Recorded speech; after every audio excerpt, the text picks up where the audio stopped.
Hi everyone!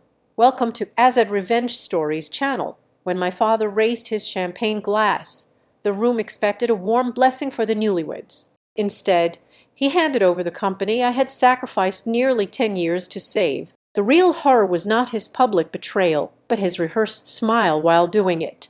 Exactly 1 year later, that same brother stood at my door, pale and terrified, begging me to save the ruined ashes of his legacy. My name is Ivey Simmons. I am 36 years old, and for nearly 10 years, I traded my youth, my sleep, and my sanity to drag my family business out of an early grave. Simmons Transfer and Storage used to be nothing more than a dying local moving crew. When I was 27, the company was drowning in debt. We were the people you called when you needed a cheap truck and two guys who might show up 4 hours late smelling of stale tobacco. The ledger was bleeding cash, and bankruptcy was just a few missed payments away. I changed all of that. I threw myself into the grime and the grease. I personally rewrote our entire dispatch protocol. I built a barcode tracking system for high-value cargo from scratch. I established strict chain of custody standards for confidential documents. I transformed us from a laughingstock into a premium logistics and storage empire.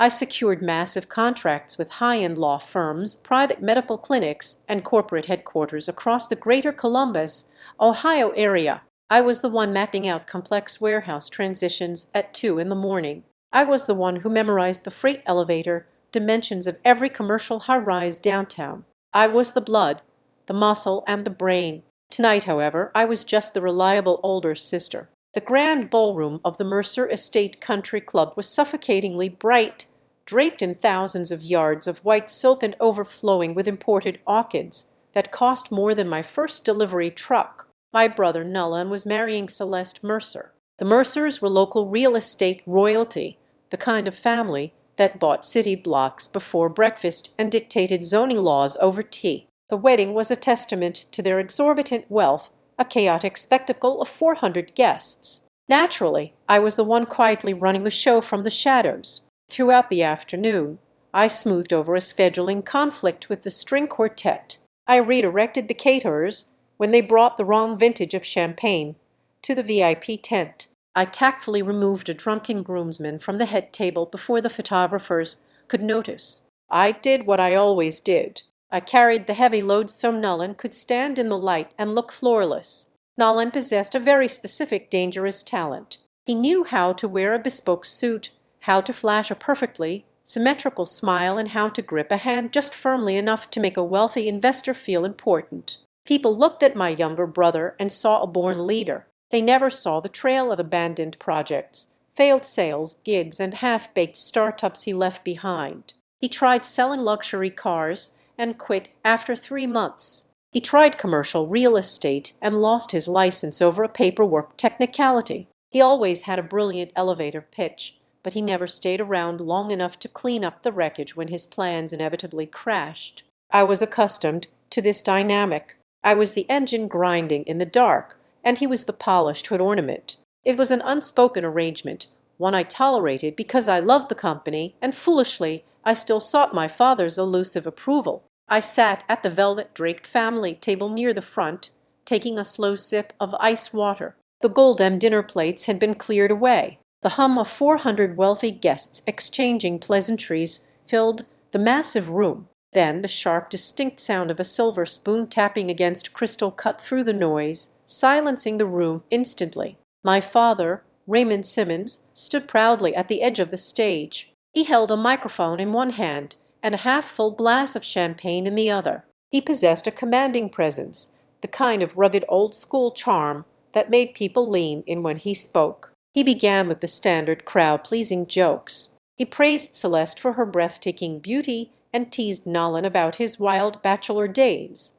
The crowd chuckled right on cue, but then his tone shifted. His voice dropped into a register of practiced theatrical gravity. He began talking about tradition. He talked about the relentless spirit of the American dream, about the sacred bloodline of our family, and about the legacy he had built with his bare hands. Every word felt like a perfectly driven nail, securing a heavy lid over something I had not quite identified yet. My pulse quickened, a primal warning system firing in the back of my brain. He looked directly at Nalan, his eyes shining with a deep, reverent pride he had never, not once, directed at me. He spoke about passing the torch. He spoke about a son stepping up to lead the next generation into an era of unprecedented prosperity. My stomach turned to stone. The air in the ballroom suddenly felt incredibly thin, as if the imported flowers were sucking all the oxygen out of the room. Then Raymond raised his glass higher, his voice booming through the towering speakers. He announced to the breathless room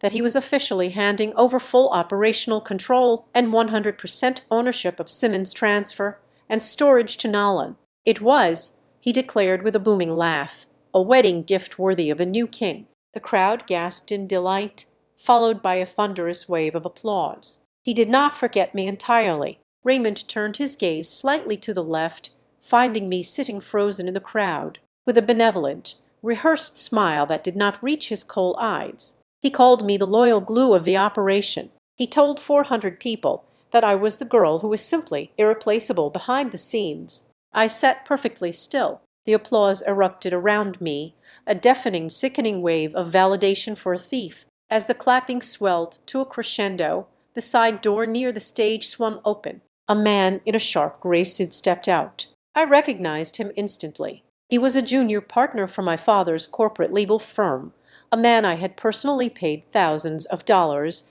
in retainer fees using company funds. He carried a heavy dark leather folder. He walked straight to the podium and laid it open. Nalan, grinning like a man who had just conquered the world, pulled a heavy silver pen from his tuxedo pocket. He leaned over and signed the documents right there on the small stage, the flashbulbs of the wedding photographers capturing the exact moment my life's work was stolen from me. The guests cheered even louder, wiping away delicate tears of joy. They thought they were witnessing a beautiful, inspiring moment of classic American succession. They saw a father rewarding his worthy son.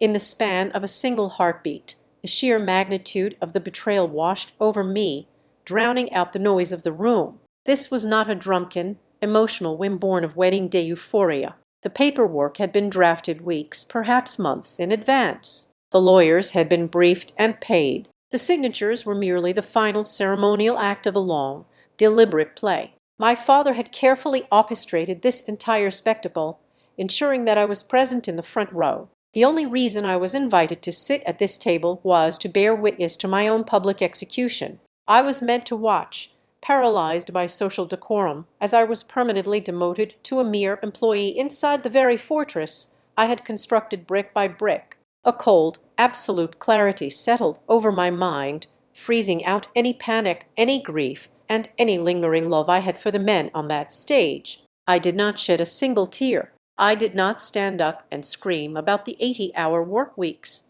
I did not flip the heavy table, nor did I march up to the stage to tear the microphone from my father's hands. To cause a scene would be to give them the exact satisfaction they craved. It would validate their unspoken sexist belief that I was too emotional, too volatile for the throne I had built. Instead, I looked down at my hands. They were steady, calloused from years of real work, entirely unlike Nalan's manicured fingers. I gently placed my crystal glass on the white linen tablecloth, aligning it perfectly with the edge of my plate. I stood up slowly, smoothing the fabric of my dress. The guests around me were too busy clapping and looking toward the stage to notice the architect quietly slipping away. I walked toward the heavy double doors at the back of the hall. I paused at the exit and turned back for one final searing look. Raymond was clapping Nalan on the shoulder, pulling him into a tight embrace. Celeste was beaming, her hands clasped to her chest. They were entirely consumed by their stolen,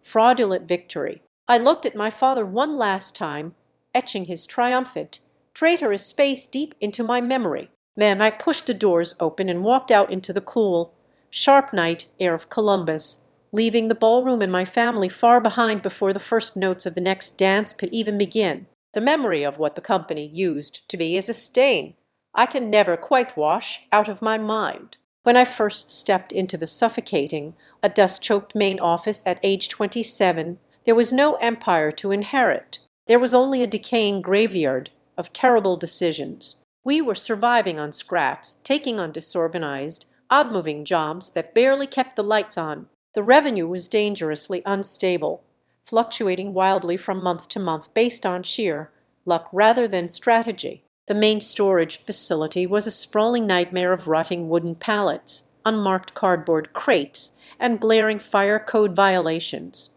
The air smelled constantly of damp cardboard and diesel exhaust. We were continuously bleeding money and losing our few remaining clients because our drivers were perpetually late. The old trucks were constantly breaking down on the side of the highway, and the dispatch schedule was treated as a loose suggestion rather than a rigid rule. I did not merely step in to manage the decline. I gutted the entire operation and rebuilt it with my bare hands. I locked myself in that suffocating office for weeks, drinking cold coffee and breathing in the smell of old paper. To completely rewrite our dispatch protocol from scratch, I threw away the messy chalkboards and the crumpled sticky notes that had governed the yard for decades. I personally designed and implemented the framework for a rigorous digital barcode tracking system, ensuring that every single piece of furniture, every sealed plastic bin, and every archival box could be instantly located. I established brutal, unforgiving standards for our chain of custody, specifically targeting the handling of highly confidential documents.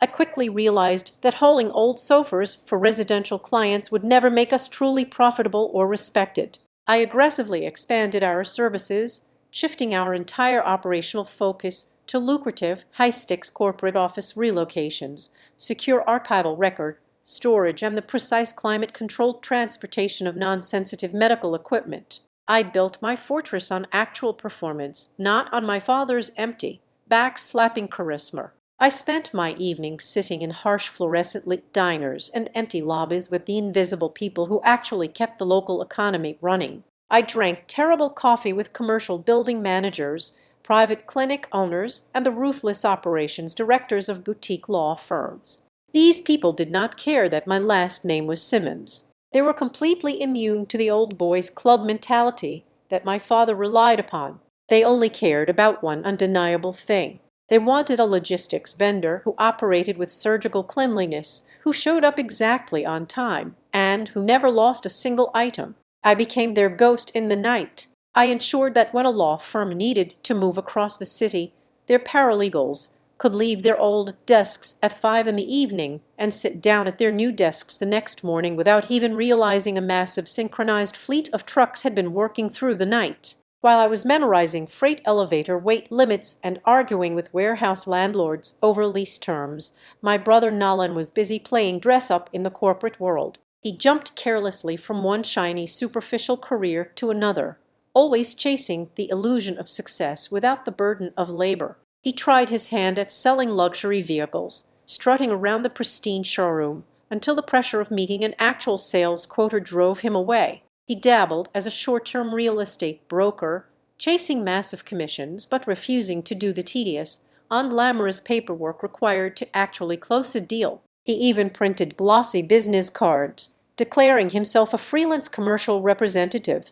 He always had a spectacular introductory speech ready. He knew exactly how to captivate a room for 5 minutes, but he never stayed anywhere long enough to face the harsh consequences of a failed quarter, a lost client, or a broken promise. Whenever things grew difficult, Nolan simply packed his briefcase and walked away, leaving someone else to clean up his mess. My father watched all of this unfold with a willful, deeply entrenched, delusional blindness. Raymond would sit behind his heavy oak desk, look at the multi-million-dollar revenue reports I placed in front of him, glance at the soaring profit margins I had engineered, and offer me a brief, dismissive nod. He would tell me I did a good job, using the exact same tone one might use to thank a bank teller for cashing a check. But merely moments later, he would turn to his wealthy friends at the country club and loudly proclaim that Nolan possessed a rare, innate gift for leadership. He would brag endlessly about Nolan's natural business instincts, completely ignoring the glaring mathematical reality that those instincts had never produced a single profitable financial quarter in his entire adult life. The injustice of his favoritism was woven into the very fabric of our survival. Before I took full control, the old management had committed the ultimate industry sin. They had misplaced 2 entirely separate shipments of highly sensitive client records. The fallout was catastrophic. Our reputation in the corporate sector was practically dead, and our commercial insurance premiums skyrocketed to completely unsustainable levels. I was the one who had to sit in the austere, intimidating boardrooms of angry corporate executives and beg for a chance to prove we had changed. I did not just increase our revenue margins. I pulled our family name back from total ruin. I ruthlessly renegotiated our liability coverage using months of my new floorless safety data. I purged our vendor roster of lazy, overpriced suppliers who had been exploiting my father's lack of oversight. Most importantly, I fundamentally changed the culture of our own workforce. The veteran drivers and warehouse workers, hardened men who had spent years treating the company like a sinking ship, slowly began to see my vision. I stood in the freezing rain with them to verify manifests. I earned their respect through shared misery and undeniable competence. I made them believe that we were no longer just a chaotic family truckyard. I made them believe we were a formidable elite enterprise worthy of their pride. My most profound failure, the one that haunts me the most, had absolutely nothing to do with logistics, margins, or operations. My greatest mistake was a blind, childish trust. Because the man whose name was painted on the side of the building was my own father, I operated under a dangerous, naive illusion. I never forced him to sit down with lawyers and formalize a division of company shares. I never demanded a legally binding employment contract that accurately reflected my undeniable worth as the chief architect of the business. It simply never crossed my mind that a day would come when I would have to stand in a room full of people and legally prove that I was the one who built the empire everyone silently knew I built. I assumed that our shared blood guaranteed loyalty. I assumed my relentless sweat was a currency he would eventually honor when the time was right. Walking away from that wedding venue, letting the freezing night air hit my face, the absolute truth finally settled into my bones. The heavy, agonizing knot in my chest was not born from the loss of a corporate title. I did not care about the vanity of being called the chief executive. The true, unforgivable trauma was the sudden crushing understanding of my own exploitation. I was not angry about losing a desk or a parking spot. I was enraged because I realized that nearly 10 years of my life, my fleeting youth, my chronic exhaustion, and my relentless dedication had never been valued as my own personal achievements. They had been silently, systematically harvested. I was never the heir to the kingdom. I was nothing more than an unacknowledged tool, a temporary piece of machinery used solely to build, polish, and fund the golden throne waiting for the son he had always wanted to crown. Right after the engagement ring slipped onto Celeste Mercer's finger, the prodigal son made his triumphant return to the main office. He did not come back looking for an entry-level job, nor did he come back to learn the agonizing reality of the logistics trade. He came back acting like a conquering savior who had simply been delayed. The sloppy posture and the half-baked entrepreneurial pitches of his youth were entirely gone. Now he wore tailored navy suits that cost more than 2 months of a senior driver's salary. His voice carried a new practice depth, heavily laced with unearned authority. He stopped hovering near the break-room water cooler and started standing at the head of the main conference table.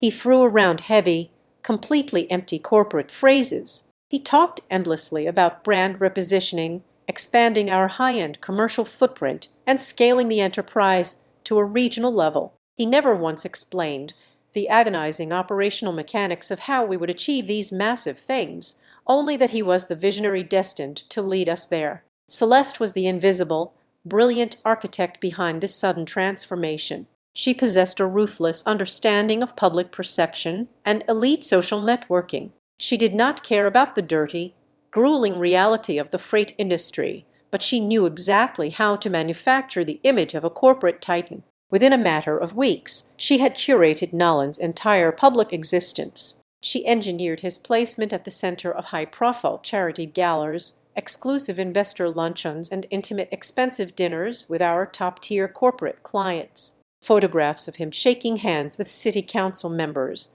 wealthy real estate developers, and prominent hospital administrators began flooding local social media channels and regional business journals. Meanwhile, the narrative surrounding my existence quietly shifted. I was no longer introduced as the driving force who saved the family name. I was gently but firmly repositioned in the public eye as the reliable operations handler, the gritty, unseen mechanic, making sure the mundane gears turned while the real visionary secured the shining future. My father eagerly facilitated this quiet, devastating coup. For years, the closed-door strategic meetings had involved only the two of us. We used to sit in his smoke-tinted office, mapping out fleet expansions and warehouse lease negotiations late into the evening. Suddenly, a third leather chair appeared at the table. Raymond began inviting Nolan into these critical discussions. At first, I tried to view it as a positive, mature step for our family. I thought perhaps my brother was finally ready to learn the brutal mathematics of overhead costs, liability premiums, and payroll taxes. But the dynamic quickly warped into something sinister. I noticed Raymond abruptly changing the subject when I brought up long-term capital allocation or debt restructuring. He started holding separate, unrecorded conversations with Nolan behind locked doors. When I asked for the complete minutes of their private financial meetings, my father would wave his hand dismissively. He would tell me not to worry my pretty head over the boring banking minutiae, insisting I already had more than enough on my plate managing the chaotic demands of the loading yard. The veteran employees, the ones who had bled alongside me to rebuild our reputation from the ashes, sensed the deep rot before I fully allowed myself to accept it. They watched Nolan stroll through the bustling warehouse floor wearing expensive leather shoes, never once looking at the actual freight. He pulled the senior dispatchers aside not to ask about incoming weather delays, truck maintenance schedules, or driver fatigue. Instead, he interrogated them about the proprietary list of our highest-paying accounts. He demanded immediate access to the restricted digital folders detailing the exact profit margins on our largest corporate contracts. He scrutinized our internal pricing matrices with a sudden, aggressive, and highly suspicious hunger. Yet, he never asked a single question about our secure chain of custody protocols. He showed absolute zero interest in risk management, cargo liability insurance thresholds, or the stringent climate control standards required for our sensitive medical storage units. He was exclusively hunting for the numbers that looked good on a spreadsheet, completely ignoring the fragile, complex human labor that actually produced them. I desperately tried to remain rational. I refused to let my growing paranoia destroy the delicate peace of our family. Just before the wedding, I convinced myself that we could harness his newfound ambition if we simply directed it properly. I drafted a formal, heavily detailed proposal for a clear division of labor. I walked into his newly redecorated office, a room that used to be a storage closet before he demanded a corner space, and laid the document on his immaculate mahogany desk. I suggested that I would retain total undisputed control over operations, fleet logistics, and long-term structural strategy while he could officially take over client relations, public marketing, and market development. Nolan leaned back in his expensive chair, flashed that brilliant, perfectly symmetrical smile,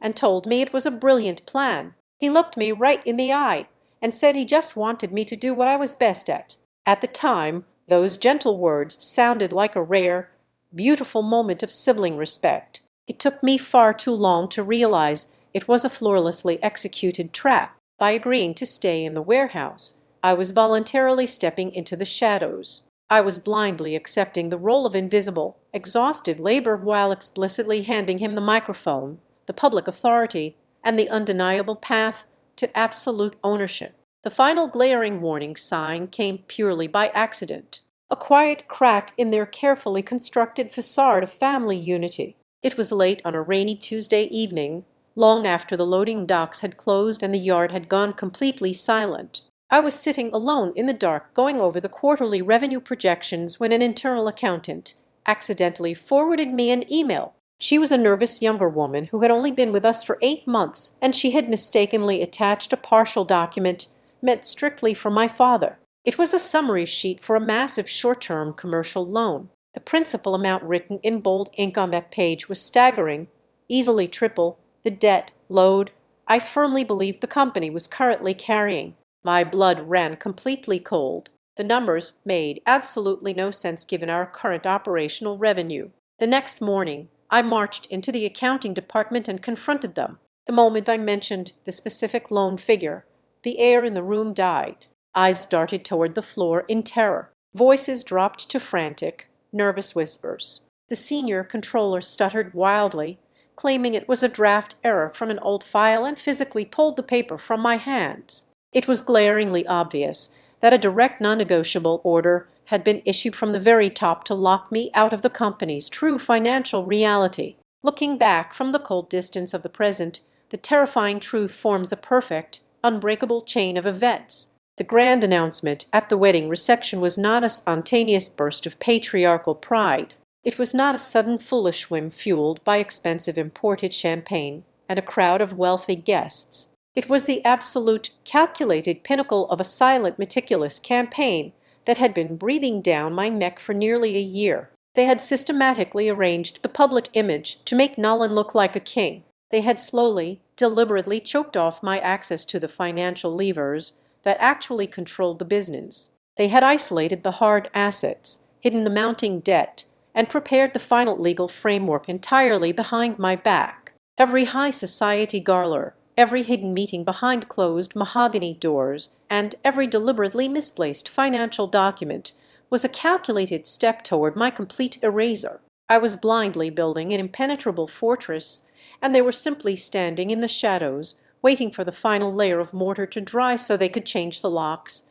and throw me out into the cold. The air in the room shattered into a chaotic symphony of blind approval. The moment the words left his mouth, handing the keys of the kingdom over, the crowd erupted. It was a visceral herd-like reaction. Men in expensive tuxedos leaped to their feet, whistling sharply through their teeth. Women raised their glowing smartphone screens into the air, eagerly recording the spectacle for their social media feeds. I could hear snippets of their conversations bleeding through the heavy applause. People at the tables adjacent to mine were nodding solemnly, whispering to each other about how beautiful it was to witness a true traditional American family legacy being secured. They cheered for a dynasty they believed they were seeing, completely oblivious to the graveyard of my own sweat buried beneath the floorboards. I was instantly reduced to a piece of background scenery in the exact moment that the sheer scale of my own triumph should have been celebrated.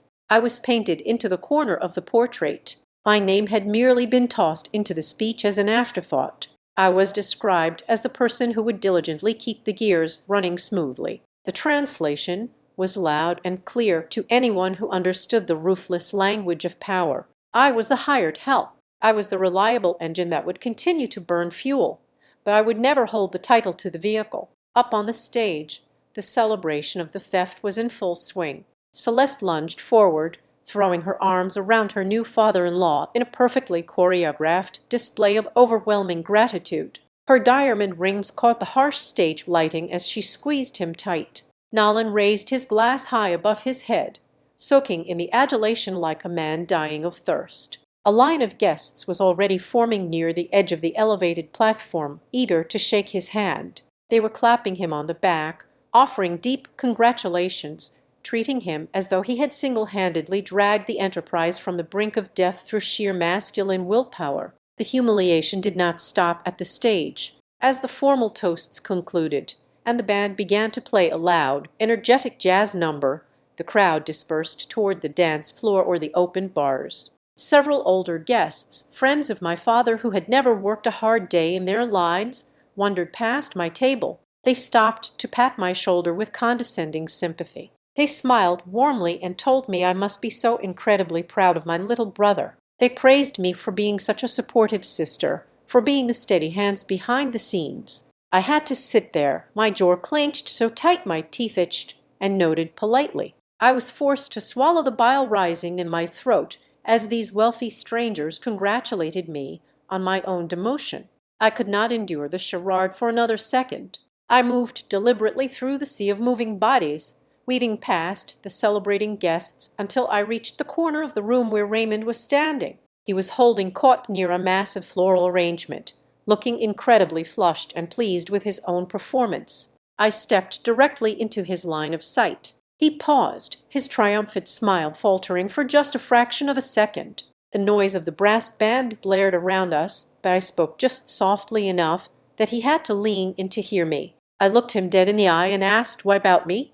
It was a simple question. Holding the crushing weight of nearly 10 years of my life, I watched the muscles in his jaw tighten. He did not look surprised. He did not look guilty. He simply looked prepared. He reached out, attempting to place a paternal hand on my shoulder, but I stepped back just out of his reach. His voice dropped into a smooth, deeply rehearsed cadence. He told me that I was strong. He told me that I was always fine, that I always landed on my feet no matter what the world threw at me. Then he delivered the killing blow. He said that Nala needed a solid foundation to stabilize his life, and that the company was the only thing that could anchor him. That single sentence severed something vital and irreplaceable inside my chest. It hurt infinitely more than the financial loss of the business. The grotesque logic of his decision was laid bare under the harsh chandelier lights. I was being punished precisely because of my own competence, because I had proven that I could survive, because I had proven that I could rebuild a shattered ruin into an impenetrable fortress. I was deemed unworthy of the reward. My strength had been weaponized against me. I was stripped of my rightful inheritance simply because I was capable enough to endure the loss of it. Meanwhile, pure incompetence was being rewarded with an empire solely because the incompetent son needed a massive financial safety net to prevent him from failing again. Before I could respond, a heavy scent of rich cologne announced my brother's arrival. Nala slid perfectly into the space beside our father. Still holding his half-empty crystal glass, he saw the cold, dead look on my face and immediately shifted into a defensive posture. He put on his best, most empathetic face, offering me a look of deep, brotherly concern. He told me not to worry, promising that absolutely nothing was going to change. He smiled that sickening perfect smile and told me that I was still the absolute backbone of the place.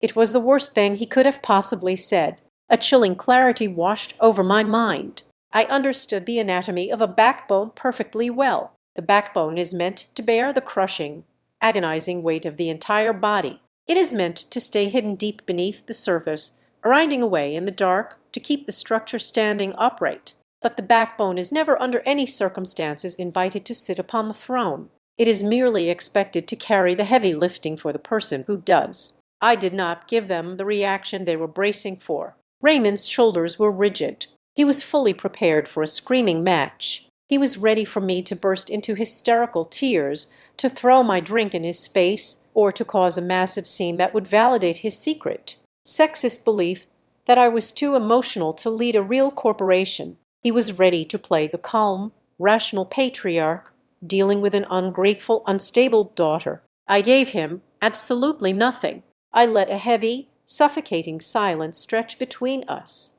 I did not shed a single tear. I did not raise my voice a fraction of a decibel. I simply stared at them both, looking at them not as my flesh and blood, but as hostile strangers who had just declared war. The utter lack of emotion on my face made Raymond physically flinch. He skipped a breath, entirely unnerved by the absolute zero temperature of my reaction. I had just made the silent, irreversible decision to sever ties with my own family in order to protect the last remaining shred of my dignity, and he could feel the temperature in the room shift. I turned my back on them and walked away. The heavy double doors of the ballroom felt like a portal to a different universe. I stepped out into the freezing night air, leaving the warmth, the music, and the grotesque celebration far behind. I drove straight home in complete silence, the city lights blurring past my windshield. The moment I locked my front door behind me, the adrenaline began to fade, leaving behind a cold, mechanical, and ruthless focus. I sat down on the edge of my bed. I reached down and slowly unbuckled my expensive, uncomfortable wedding shoes, letting them drop heavily to the hardwood floor. I did not pour a drink. I did not cry into my pillow. I walked straight over to my desk, opened my personal laptop, and created a new blank document. I spent the next 6 hours meticulously listing every single intangible asset I possessed. I was not going to steal physical property. I did not want their aging trucks, their leased warehouses, or their dirty corporate money. I wrote down the intricate proprietary dispatch processes I had invented from scratch. I documented the specific structural flaws in the regional billing system that only I knew how to navigate to maximize profit margins. I listed the private direct mobile phone numbers of the elite facility managers, hospital directors, and senior law partners who trusted my voice and my word, not the company letterhead. I detailed the exact logistics algorithms I had created over hundreds of sleepless nights to move sensitive medical equipment without voiding the strict manufacturer warranties. They truly believed they had taken my company. As the sun began to rise, painting my bedroom window in shades of cold gray, I looked at the thousands of words I had just typed out. They had merely kept the hollow shell of a building and a meaningless family name. The actual brain, the beating heart, and the unyielding engine of the empire were sitting right here in this quiet room, completely free and ready to build something they could never touch. The sky was still a bruised purple when I pulled into the gravel lot of the main headquarters. It was 5:00 on a Sunday morning. The massive steel rolling doors of the loading bays were shut tight, and the entire fleet of trucks sat silent in the freezing mist. I unlocked the heavy glass front door and walked through the dark lobby. I did not turn on the overhead lights. I knew exactly where everything was. I walked straight to my desk. I bypassed the desktop computer. Instead, I pulled my personal laptop from my leather bag. Over the years, because the company refused to upgrade our technology budget, I had built the entire routing architecture, the secure chain of custody protocols, and the predictive scheduling models on my own machine. I gathered my handwritten strategic notebooks, the ones filled with the unlisted personal phone numbers of every major commercial property manager in the metropolitan area. I packed them away. I wiped my personal login credentials from the local server. Then I took the heavy brass master key off my ring. I set it gently on the center of my desk next to a small piece of blank white paper. I took a pen and wrote 2 words. Good luck. I-900 the next morning. I was sitting in the sleek glass-walled downtown office of Mara Keene. Mara was a viciously smart corporate attorney. 4 years ago, when her boutique firm was expanding and practically drowning in disorganized case files, I personally orchestrated their weekend relocation. I moved their entire archival library without misplacing a single paperclip. She owed me a favor, and she was not the type of woman to forget a debt. I laid out the events of the wedding without a single shred of emotion. I told her about the microphone, the speech, and the sudden transfer of ownership. Mara leaned back in her chair, her eyes narrowing as she tapped a silver pen against her desk. She asked to see my employment contract. I told her I did not have one. I told her I was family. Mara did not offer me pity. She offered me the cold, brutal edge of the law. Within 2 hours, her paralegals had pulled every public filing, every corporate registration, and every operating agreement tied to my father in the business. The first truth she handed across the table was a weapon disguised as a legal vacuum. Because my father had relied entirely on blood loyalty to exploit my labor, he had completely neglected basic corporate compliance. I had never signed a non-compete agreement. I had never signed an intellectual property transfer. Furthermore, despite his vague paternal promises over the years about my stake in the legacy, I owned exactly 0% of the company shares. Legally, I was nothing more than an ATL employee who had just quit, but I was an ATL employee who owned every single brilliant idea in my own head. The second truth Mara uncovered was significantly darker. It explained the baffling theatricality of the wedding speech. She slid a thick stack of printed financial disclosures toward me. There was a massive lien on our primary warehouse facility. Raymond had quietly used the core assets of our company as collateral to guarantee a massive commercial loan 2 years ago. The money was not used for new trucks or better logistics software. It was used to fund a disastrous doomed commercial real estate venture that Nolan had pitched before he gave up and ran away. My brother had dug a hole so deep it threatened to swallow the entire family. My father, desperate to protect his golden child, had bet the company to cover the losses, but the debt service was suffocating them. That was the real reason Nolan suddenly reappeared with tailored suits and a wealthy fiancée. The marriage to Celeste Mercer was a calculated financial bailout. The grand presentation of the company on the wedding stage was not a loving father rewarding his son. It was a high-stakes performance carefully designed for the audience. The guests clapping in the front rows included private bankers, regional loan officers, and the intimidating patriarch of the Mercer family. My father had to prove to his creditors and his new wealthy laws that Nolan was firmly in control of a stable legacy enterprise. They needed the Mercer family capital to refinance the secret debt, and they used my flawless operational record to make the company look like a prize worth saving. I was the fresh coat of paint on a condemned building. My phone rang later that afternoon. It was my mother. "Denise," I answered, knowing exactly what was coming. She did not ask how I was doing. She did not ask why I had walked out of the biggest family celebration of the decade. Her voice was thin, sharp, and dripping with aggressive disappointment. She accused me of ruining the family vibe. She told me I was deeply selfish for making my brother's special day all about my own bruised ego. She said that family requires sacrifice, and that a good sister would have stayed to celebrate the success of the household. For the first time in my entire life, I did not argue with her. I did not raise my voice to defend my sleepless nights or my destroyed youth. I listened to her breathe heavily into the receiver, waiting for my usual apology. I finally understood the rules of their game. People only dare to call the truth cold or selfish when they have grown incredibly comfortable benefiting from your silent suffering. I hung up the phone without saying a single word. The reality of my absence hit the main office by Tuesday. My phone began lighting up with rapid consecutive voicemails from Nolan. The false bravado of the wedding day was rapidly dissolving. His first message was dripping with condescension, telling me not to overreact and demanding I come back to my desk to handle the end-of-month billing cycle.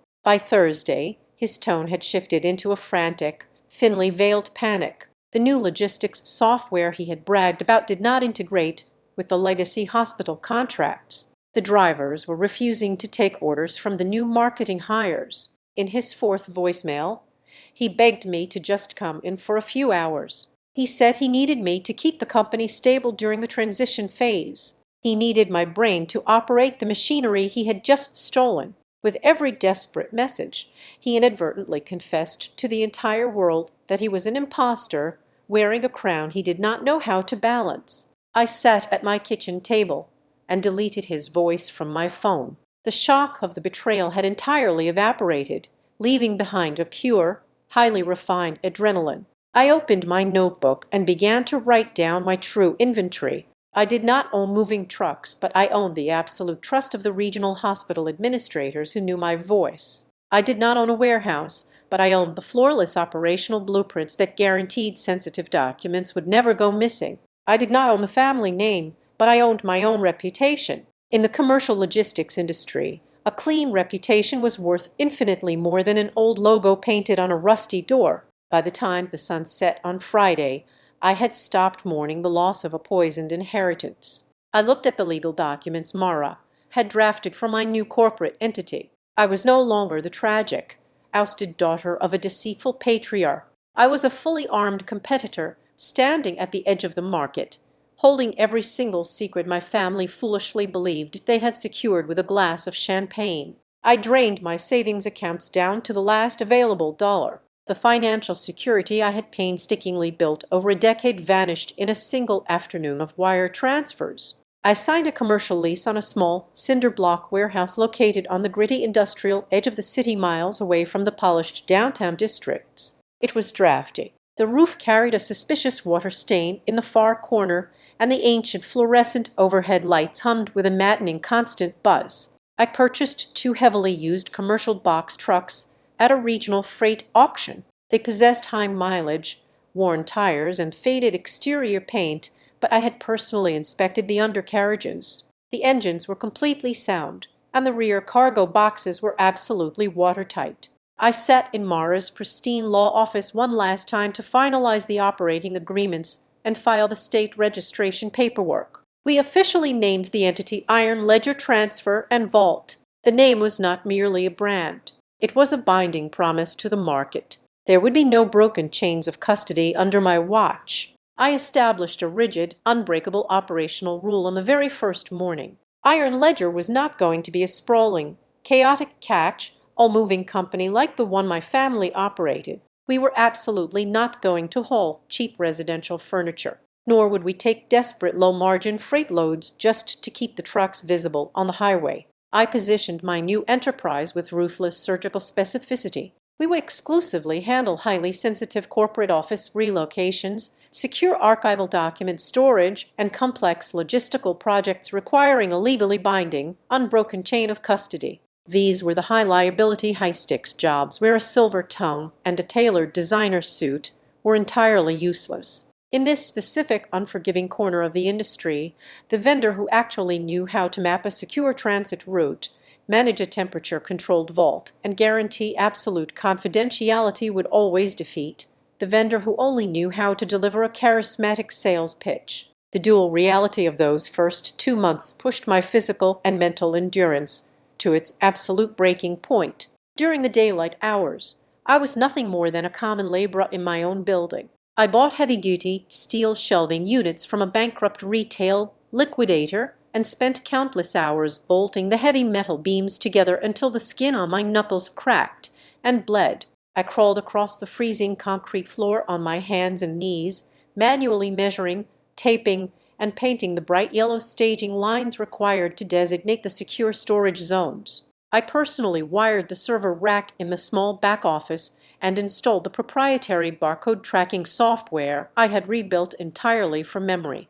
Then, when the sun finally went down and my muscles screamed in dull, agonizing protest, I would wash the industrial grease off my hands, open my laptop, and become the chief executive officer. I drank terrible, lukewarm coffee and drafted highly detailed, customized service proposals. I sent these documents directly to the private email addresses of the corporate administrators, facility managers, and senior legal partners who had historically respected my operational execution. I was betting my entire survival on the hope that they trusted my personal competence far more than they respected the Simmons family's surname. The silence of a brand new business is a terrifying, so heavy thing. But eventually the phone rang. It was the managing partner of a boutique civil litigation firm I had worked with several years prior. He did not offer me a lucrative multi-floor corporate headquarters relocation. He offered me a grueling, tedious, and highly sensitive weekend project that larger companies usually rejected out of hand.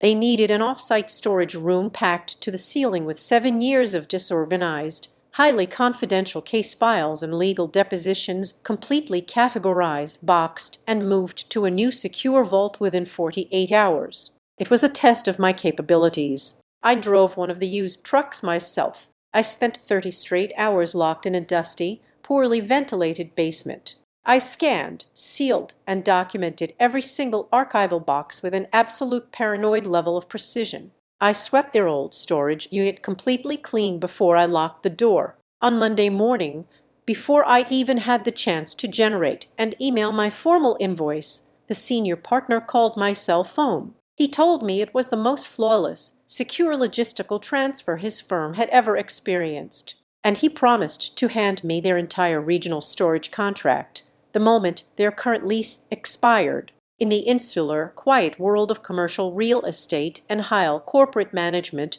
trust is an incredibly scarce currency. Once you prove you possess it, the word spreads organically. That single grueling law firm project initiated a vital chain reaction of referrals. The law firm partner recommended Iron Ledger to the property manager of their commercial high-rise building. That property manager, desperate for genuine competence, hired me to handle a complex private medical clinic relocation involving fragile, highly expensive imaging machines that required exact climate control. The clinic director then mentioned my flawless execution to the managing director of a massive regional accounting firm. By the end of the second month, a major commercial office developer contacted me directly. They essentially begged me to salvage a massive, highly complex end-of-quarter corporate move that their current logistics vendor was fundamentally failing to organize. I took the job, meticulously planned the complex freight elevator routes in 3 days, and executed the entire move flawlessly under the cover of darkness.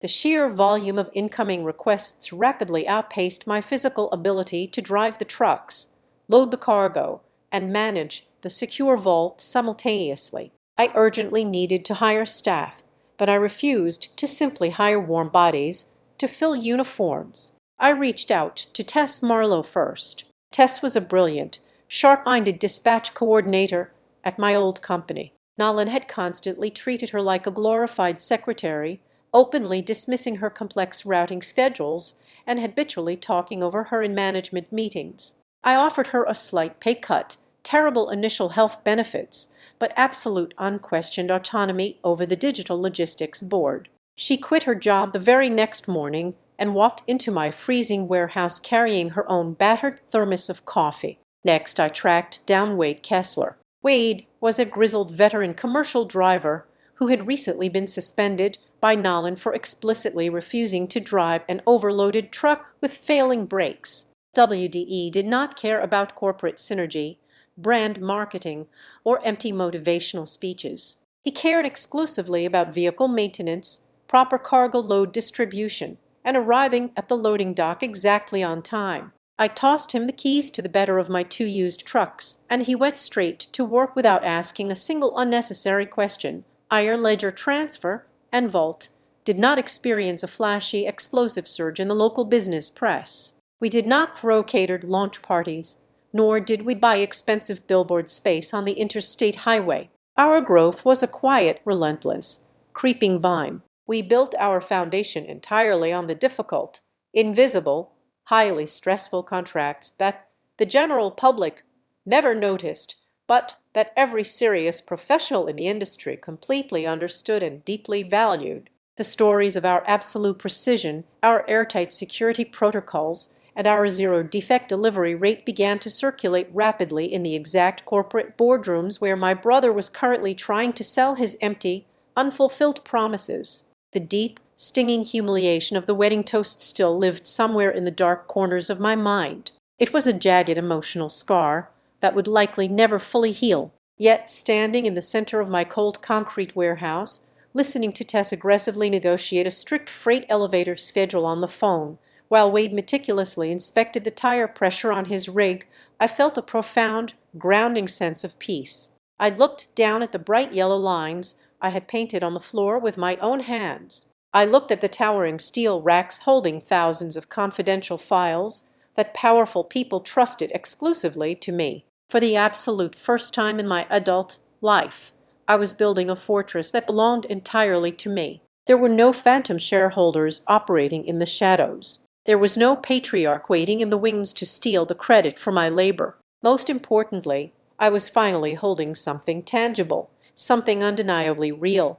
that could never be snatched out of my hands just because someone decided a careless boy needed it more. Across the city, the illusion of a corporate renaissance was being aggressively broadcasted to anyone who would pay attention. Within his first 30 days at the helm, Nolan poured an obscene amount of borrowed capital into a complete brand overhaul. He despised the classic muted colors that had defined our commercial trucks for decades, claiming they looked entirely too archaic for a modern enterprise. He hired an overpriced downtown design firm to create a sleek, aggressive new logo and a catchy, meaningless new slogan. He brought in a professional film crew to shoot high promotional videos for his social media channels. In these heavily edited videos, he strutted through the loading bays wearing expensive tailored suits, pointing authoritatively at pallets of cargo he did not understand, acting as though the family enterprise had never operated better. To justify this massive marketing expenditure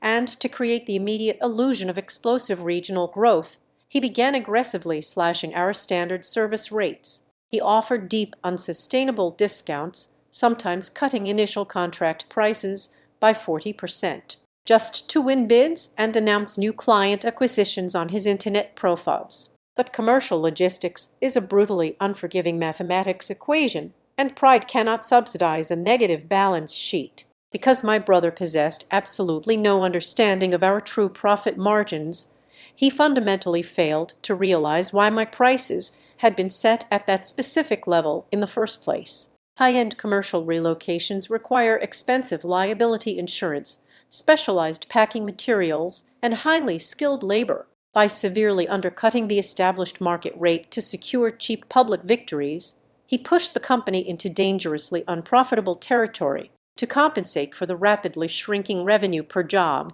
he started cutting vital operational corners in the dark. He drastically reduced the mandatory training period for new warehouse staff from 2 full weeks down to a mere 2 days. He replaced our experienced salaried union laborers with cheap, inexperienced temporary workers who had zero background in secure freight handling. When the veteran dispatchers tried to warn him that the active roster was stretched entirely too thin and the new crews were careless, he completely ignored them, accusing the old guard of being stubborn and resistant to his modern corporate innovation. The inevitable structural collapse did not take years to manifest. It took exactly 2 months. The first major disaster struck during a seemingly routine transfer of a large regional dental clinic.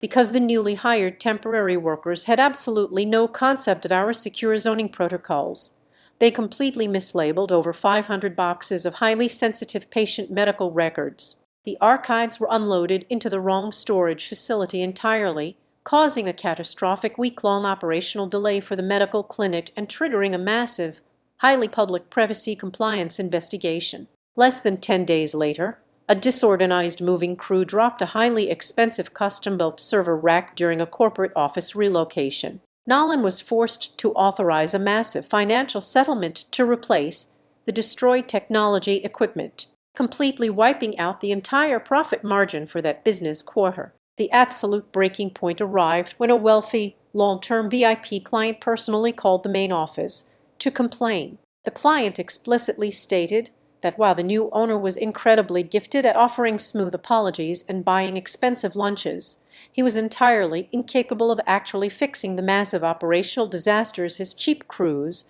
were causing on the ground. While my family's empire was loudly suffocating under the heavy weight of its own incompetence, my small, quiet fortress was thriving. Iron Ledger had just secured its most significant victory to date. We won a massive exclusive logistics contract with Harbor Crest Development, one of the most powerful and demanding commercial real estate developers in the state. I did not win their business by taking their executives to a fancy steakhouse or by recklessly slashing my service prices. I won it by submitting a meticulously crafted 90-page operational proposal that detailed every single aspect of their upcoming corporate relocation right down to the specific weight distribution of their imported executive conference tables. When the managing director of Harbor Crest finally signed the heavy legal agreement, he looked across the conference table and delivered a sentence that validated every sleepless night I had endured over the past year. He told me that finally he had found someone who truly understood that they were not renting moving trucks. They were renting absolute peace of mind. News of the Harbor Crest contract inevitably leaked back to my brother. Panic is a highly visible, destructive emotion when it infects a man who survives strictly on unearned confidence. Nolan began scrambling, desperately trying to project total authority while secretly searching the sinking ship for a life raft in a pathetic, transparent attempt to stop the bleeding. He tried to mimic my exact management style. He frantically ordered his marketing team to rewrite their promotional materials using the specific technical logistical language I had developed years ago. He even went so far as to secretly message a few of my former warehouse managers, explicitly asking them to email him blank copies of the secure chain of custody forms I had personally designed from scratch. The veteran employees, who were still trapped over there, began to see entirely through the tailored designer suits and the hollow rehearsed speeches. They realized with horrifying clarity that their newly crowned executive visionary was entirely dependent on the stolen blueprints of the woman he had just publicly exiled. He was merely a ghost trying to wear my heavy armor, and the weight of it was crushing him. The mounting desperation eventually drove him to cross an unforgivable industry line. Late one Thursday evening, I received a secure encrypted digital message from a senior accountant who was still working under Nolan, but remained deeply loyal to me. She was terrified of losing her pension, but she felt I urgently needed to know the truth. Nolan was actively holding secret boardroom negotiations with a massive, faceless rival logistics conglomerate. He was not trying to sell our aging trucks or our empty warehouses. He was trying to quietly sell off a massive portion of our proprietary top-tier client list in exchange for a rapid injection of short-term cash. This was the ultimate unforgivable betrayal in our specific line of work. Client lists in the secure transport sector are built on deep personal trust and absolute, unwavering confidentiality. Selling those private corporate names to a massive competitor simply to cover a bad financial quarter was a cardinal sin that would permanently destroy the family reputation I had spent 10 agonizing years trying to wash clean. I held a devastating lethal weapon right in my hands.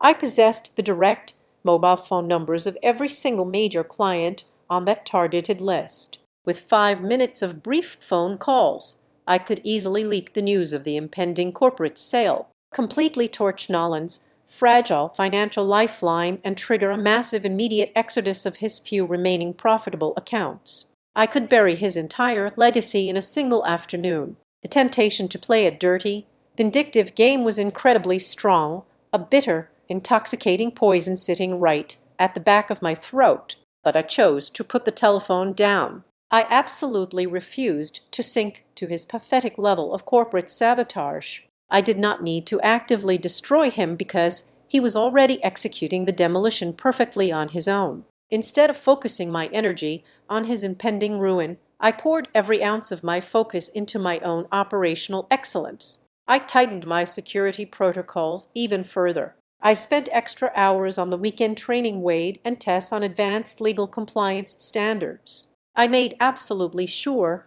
that every single iron ledger contract was executed with terrifying flawless perfection. The stark, undeniable contrast between the two rival companies was becoming impossible for the regional market to ignore. The wealthy clients were watching. The local commercial industry was watching. I did not want the audience to see me win a dirty, mudslinging street fight. I wanted them to witness my absolute, undeniable victory through the pure application of the exact same competence my father had once deemed too strong to be properly rewarded. I was going to let the blinding, undeniable light of my own success cast the final fatal shadow over their stolen empire. The heavy steel doors of my warehouse were rolled wide open to let in the crisp afternoon air. The sprawling concrete floor hummed with the steady, synchronized rhythm of genuine labor. Forklifts beeped in the distance, and the sharp sound of packing taped seal and heavy cardboard echoed off the high ceiling. I was standing near the loading dock with a clipboard, verifying a complex archival manifest when I saw a luxury sedan slowly pull into my gravel lot. The vehicle looked entirely out of place among the massive freight trucks and oil stains. The driver door opened and my mother stepped out. Denise wore a pristine cream cashmere sweater and perfectly pressed slacks. She looked like a ghost wandering onto a battlefield. She did not march up to me with her usual aggressive posture. She walked slowly, her eyes scanning the towering steel racks, the floorless yellow safety lines, and the quiet efficiency of my crew. For the absolute first time in my entire existence, she looked at something I had built without immediately comparing it to whatever my brother was doing. I handed my clipboard to Wade and walked toward her. I did not offer a greeting. I simply led her into my small bare office and closed the door, cutting off the industrial noise of the yard. She sat down on a cheap folding chair. Up close, the meticulous facade she always wore had severely cracked. The skin around her eyes looked thin and exhausted. Her hands trembled slightly as she clasped them in her lap. She did not offer a maternal apology. Instead, she offered a weary, devastating confession. She stared at the blank wall behind my desk and told me that my father had been entirely consumed by blind panic for the better part of a year. The massive commercial loans he had guaranteed were defaulting. The banks were closing in. Raymond had spent countless nights pacing the floors of their large empty house, terrified of losing the country club membership, the social status, and the generational pride of the family name. According to my mother, the engagement to Celeste Mercer was never just a romantic milestone. It was a desperate, calculated financial transaction. Raymond firmly believed that if Nolan stood at the altar as the undisputed owner and chief executive of a thriving logistics empire, the wealthy Mercer family would open their massive private equity vaults. The Mercers would eagerly fund a massive warehouse expansion, which would quietly serve as a vehicle to refinance the suffocating family debt. The brutal reality crystallized in the freezing air of my office. I had not been pushed off the stage because I lacked the vision to lead. I had been dragged to the sacrificial altar because I was the only asset valuable enough to trade. My decade of grueling, floorless labor was simply the dowry attached to my brother. They dressed him up in my achievements, slapped a wedding bow on his chest, and sold him to a real estate dynasty to save the patriarchal balance sheet. I was completely erased simply to preserve the fragile, unearned pride of the men in my family. My mother looked down at her expensive shoes and whispered that they never meant to hurt me. I looked at her, feeling absolutely nothing but a hollow, freezing clarity. I told her that using a person as a structural pillar for 10 years only to violently smash that pillar to pieces is an act of deliberate destruction. Before she could muster a defense, a heavy knock rattled the frosted glass of my office door. The door pushed open and Nolan stood in the threshold. If my mother looked exhausted, my brother looked completely destroyed. The arrogant, untouchable golden boy from the wedding reception was entirely gone. His expensive tailored suit was hopelessly wrinkled, hanging loosely on his frame as if he had lost a significant amount of weight in a matter of weeks. The dark circles under his eyes were bruised and heavy. He looked at our mother, clearly shocked to see her sitting there, but he was too desperate to care about family politics. He asked her to leave. He said he needed to speak with me alone. Denise stood up, offering no resistance. She could not bear to look at either of us. She quietly slipped out the door, leaving the two of us standing in the stark, unforgetting light of the room. Nolan collapsed into the chair she had just vacated. He buried his face in his hands, letting out a ragged, trembling breath. The illusion of his corporate kingdom was finally bleeding to death. He did not try to spin the narrative. He looked up at me and confessed that the entire operation was violently spiraling out of his control. 3 of our oldest, most lucrative corporate clients had officially terminated their contracts within the last 48 hours. The vendors who supplied our packing materials and truck fuel were aggressively demanding cash on delivery because our accounts payable department was completely paralyzed. Worst of all, the private commercial lenders had caught wind of the massive revenue hemorrhage. They had officially issued a demand for a comprehensive immediate financial audit. He looked like a terrified child who had stolen a complicated machine and was now watching it catch fire. I leaned back against my desk and asked him the only question that still mattered. I asked him why he took it. I asked him why he stood on that stage and accepted a crown he knew he did not earn. Nolan stared at his shaking hands. His voice cracked as he spoke. He told me that he knew I was the rightful heir. He knew every single dollar in the bank account was a direct result of my blood and sweat. But he took the microphone anyway because when Raymond looked at him during that toast, it was the very first time in his entire life that our father looked at him with genuine, unadulterated pride. Nolan confessed that he had spent his whole existence feeling like a charming, useless disappointment. The feeling of being viewed as a capable, reliable savior was an intoxicating drug. He was addicted to that fleeting validation, a high far stronger than the allure of actual money. I listened to his confession without a single ounce of visible emotion. The silence in the room stretched out, heavy and absolute. I did not soften. I did not walk over and wrap my arms around his shaking shoulders. I looked him directly in the eyes and told him the cold truth. I told him that his sudden desperate realization did not magically rebuild my lost youth. I told him that feeling remorse only when the consequences finally arrived does not absolve a thief of the theft. However, I also refused to play the role of a vindictive villain. I was a professional and I was looking at a man drowning in a profound lack of competence. I told him I would not return to save his sinking ship, but I would give him 3 pieces of free advice.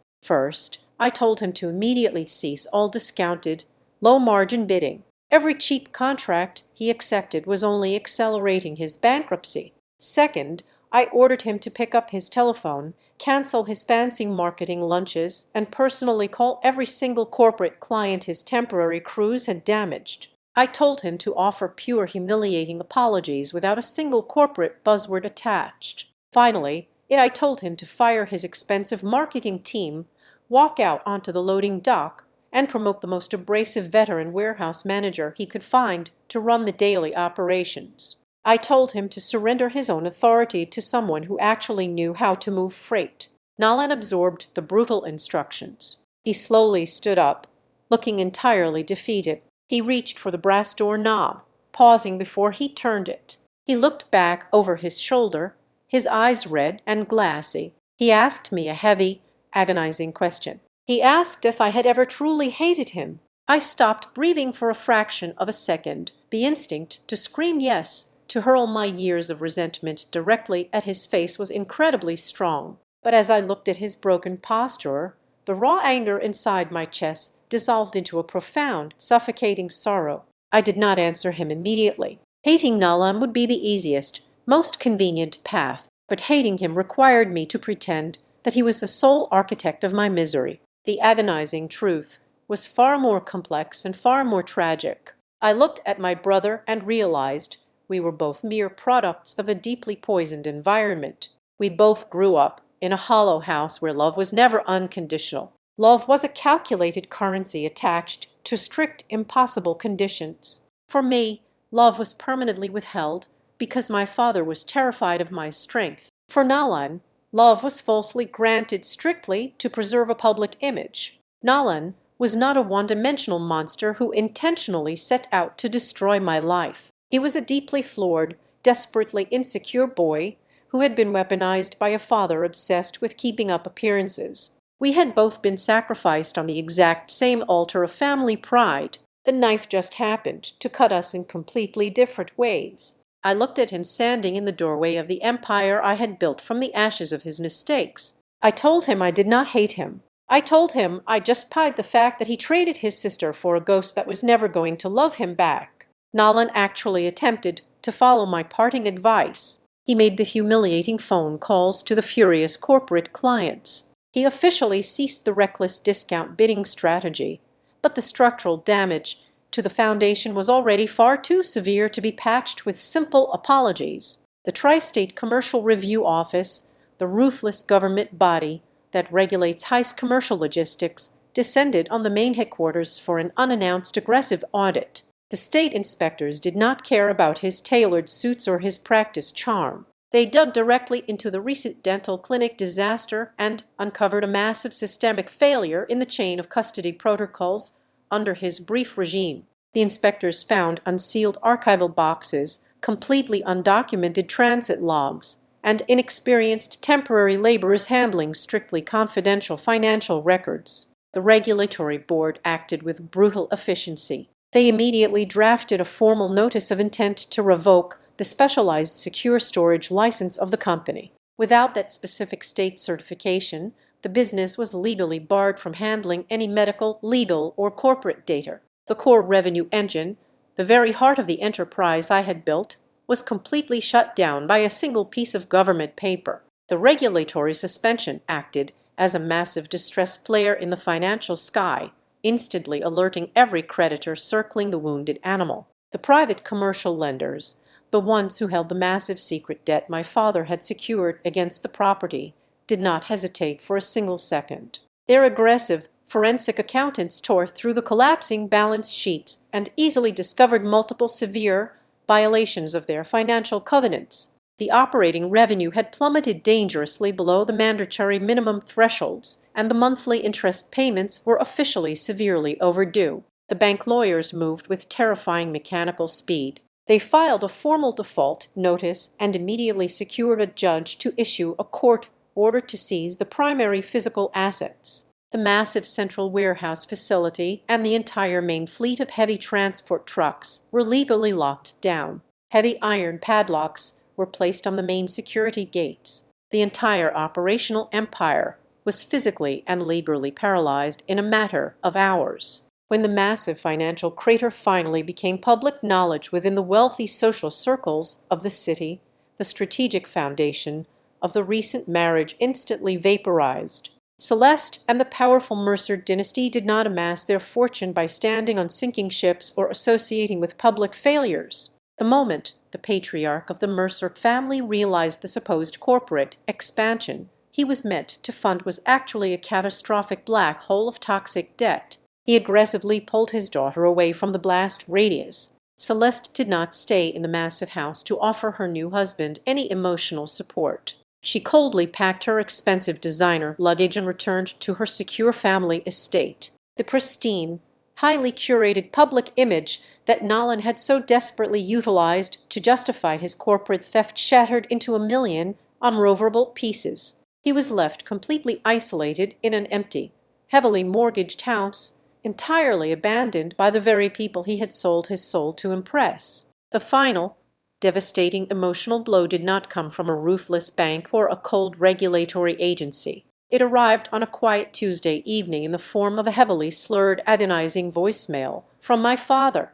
I sat alone in the dark quiet of my kitchen, staring at the glowing screen of my mobile phone, listening to the voice of a man who had completely run out of lies and leverage. Raymond sounded incredibly old, his voice completely stripped of the booming theatrical authority he had always wielded like a heavy weapon. He was openly weeping into the receiver. He confessed, his words stumbling over each other in the dark, that he knew he was committing a profound, unforgivable injustice the exact moment he raised his champagne glass at the wedding reception. He admitted he had taken the path of absolute least resistance. He chose to hand the ultimate public reward to the fragile son who desperately needed to be rescued while actively forcing the strong, deserving daughter to shoulder the brutal, silent consequences of his fear. He told the recording that he had spent his entire adult life confusing his own blind panic with paternal love and mistaking his destructive favoritism for traditional family loyalty. He was no longer the stubborn, imposing patriarch demanding absolute submission from his children. He was just a terrified, broken old man watching the legacy he spent his entire life building turned to ash, fully realizing that his own two hands had struck the fatal match. The raw agony in his voice was a heavy, suffocating weight pressing down on my chest. For a fleeting, agonizing moment, the innate biological instinct to comfort my father flared up strongly in my mind. But I forced my hand to stay perfectly still on the wooden surface of the kitchen table. I did not call him back. I let the heavy silence of the house stretch out, allowing the crushing reality of his delayed confession to mingle with the frantic text messages I was receiving from former veteran employees who were suddenly locked out of their jobs without severance pay. Forgiving him in the dark without forcing him to stand in the harsh light of the massive consequences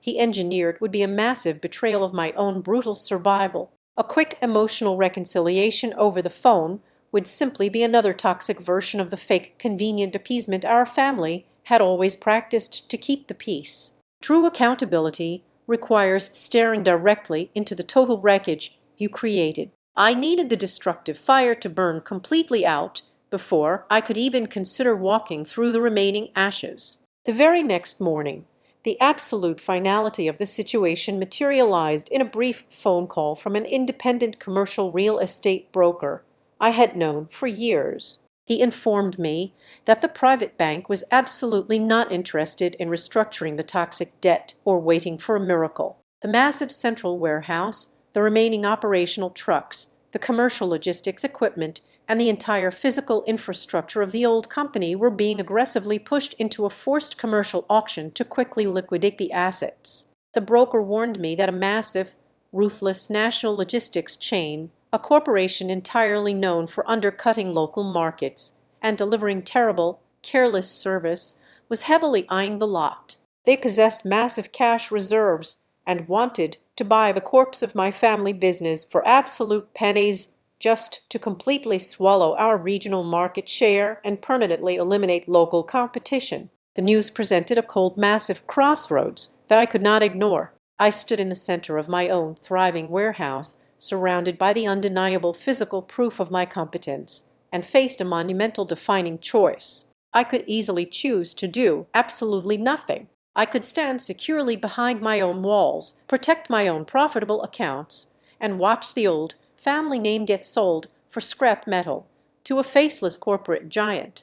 I could simply let the painful past die a quiet, humiliating death on the auction block. Or I could willingly step into that hostile public auction room. I could force myself to stand face to face with my ruined family, the angry institutional creditors, and the aggressive corporate vultures. I had to decide for the absolute first time in my existence, wielding my own unbared financial power, exactly what pieces of the past were actually worth saving, and exactly what toxic pieces I needed to finally let die. The forced liquidation auction took place in a sterile windowless conference room inside a downtown corporate legal building. The aesthetic symmetry of the moment was viciously poetic. There were no imported white orchids, no brass bands playing lively jazz, and absolutely no crystal glasses filled with expensive champagne. The air was suffocatingly dry, smelling only of cheap, stale coffee and printer toner.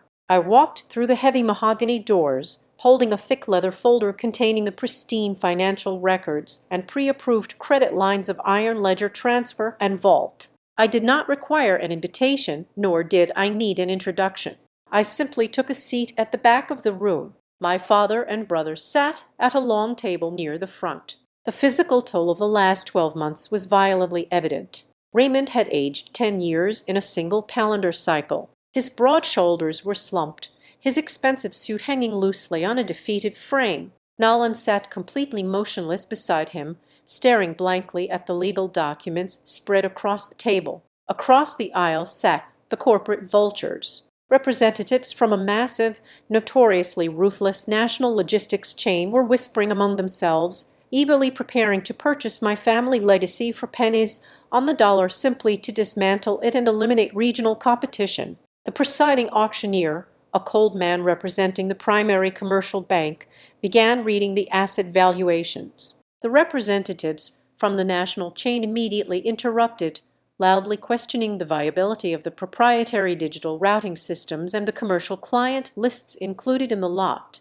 They aggressively argued that the assets were severely overvalued given the recent public operational failures and regulatory suspensions under my brother. They demanded a massive discount. Then something entirely unexpected occurred. Raymond stood up. He did not possess a microphone this time, but his voice echoed sharply against the bare walls. He addressed the auctioneer, the hostile corporate bidders, and the court stenographer recording the minutes. Under the immense pressure of the creditors, desperate to prevent the national chain from stealing the physical assets for nothing, my father finally told the absolute undeniable truth on a legally binding public record. He explicitly stated that the operational systems, the complex digital routing architecture, and the core commercial relationships were fundamentally flawless. He declared, his voice trembling slightly, that those systems were completely designed, built, and maintained entirely by his daughter over the span of nearly a decade.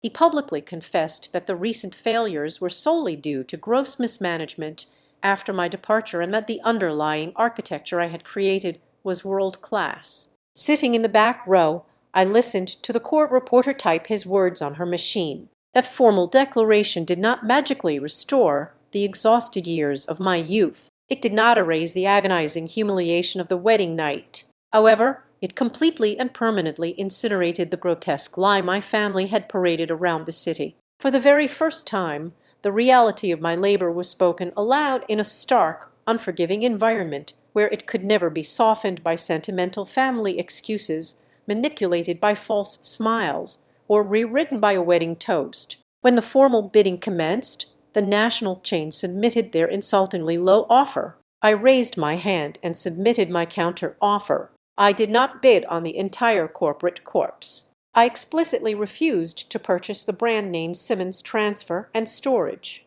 That name was thoroughly poisoned, representing a toxic history of exploitation that I had no desire to resurrect. Instead, I surgically extracted only the assets that possessed genuine value. I placed a winning bid on the massive central storage facility, assuming its remaining commercial mortgage. I purchased the 3 transport trucks that were still in excellent mechanical condition. I bought out a handful of salvageable corporate contracts that I knew I could immediately rehabilitate. Most importantly, I secured the legal to priority right to rehire the veteran drivers and dispatchers who had been unfairly stranded by the sudden financial collapse. The bank representatives eagerly accepted my financial terms. As the auctioneer finalized the transaction, the room fell into a heavy silence. I stood up from my chair and addressed the room, my voice calm and completely steady. I stated clearly for the record that the Simmons commercial name would officially cease to exist the moment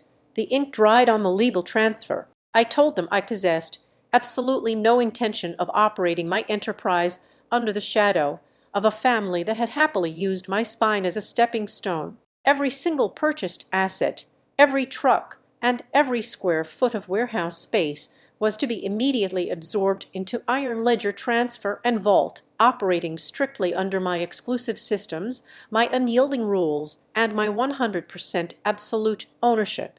Nolan looked at me from across the room. This was arguably the most painful moment of his life, but miraculously, it was also his most mature. He did not protest. He did not attempt to negotiate or offer empty promises. He quietly picked up a pen and signed the required waiver forms, permanently relinquishing any remaining phantom rights to the assets. He looked at me, his eyes entirely empty of their former arrogance, and softly admitted that I was the only person on earth capable of turning that pile of corporate ashes into something meaningful. For the very first time in his life, he finally dropped the exhausting, fraudulent act of the chosen heir. Several months later, the transition was complete. The morning air was sharp and cold as I stood at the front of my newly acquired massive central warehouse. The space was completely transformed, humming with the organized, relentless energy of the Iron Ledger team. My workforce had easily tripled in size, filled with familiar faces of veteran workers who were deeply grateful to be back under competent leadership. I stood on a small wooden crate to address the morning shift. I held a simple microphone in my hand, and I did not need to ask a single person for permission to speak. Outside the building, a work crew was unbolting the massive rusted metal letters of the old Simmons sign, letting them crash heavily into the back of a scrap disposal truck. Standing near the open loading bay doors, lingering quietly in the shadows at the very back of the crowd, was my father. He possessed absolutely no power here. He had no authority to grant, no titles to bestow, and no legacy left to offer. He was just an old man watching a well-oiled machine operate. But as I looked at him, I realized he finally possessed enough clarity to understand the ultimate truth. The daughter he had once coldly determined was too strong to ever need his protection. The child he believed did not need to be chosen had ultimately chosen herself. And as the sound of applause echoed through my fortress,